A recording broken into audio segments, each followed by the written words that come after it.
Hey PJ, hope you're doing well. Just general thoughts. What was it feel like waking up this morning knowing you guys are playing a game for the first time in 9 months? Oh, good. Couldn't really sleep. Super excited. Can't wait to get on the court with my teammates and just finally get a chance to play somebody else. It's been so long, so I'm just excited to get out there. Let's go to Danny Thompson, then Richie Randall. PJ Danny Thompson with the 3-point conversion. To piggyback off the last question, I know it's excitement, but is it sitting in that with all this excitement, tonight's game will be without fans? Honestly, yeah, the fans play a big part in our situation, but we just haven't been in the gym so long playing against somebody else. So I think we're all just excited to go out there and play. Obviously, they're going to play a big role not being there, but at the end of the day, we still have to do our job to still have to come out and play basketball.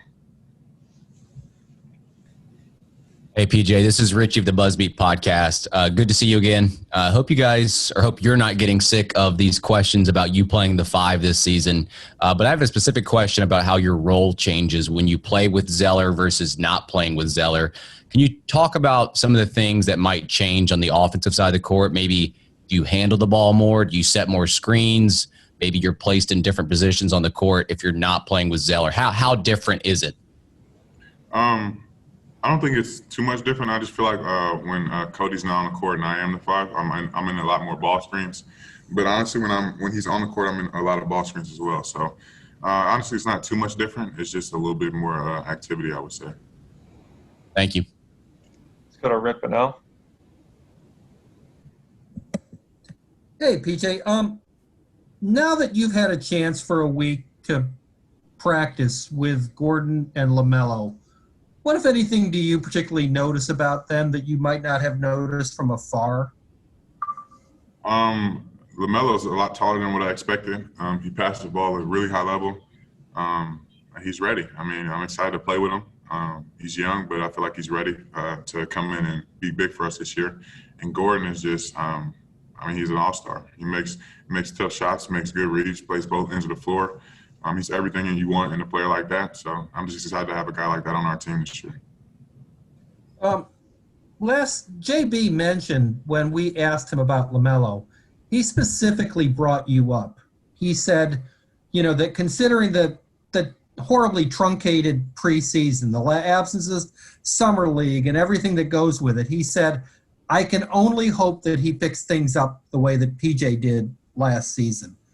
Is there anything about what happened in the preseason last year, other than just you being a coach's son and all, that that allowed you to get up to speed as quickly as you did?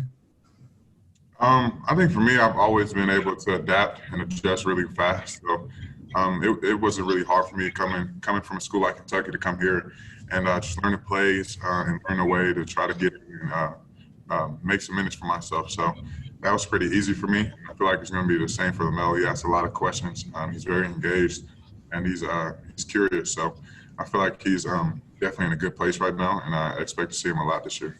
You are the second person that has specifically mentioned that he's inquisitive by nature. What is that interaction like?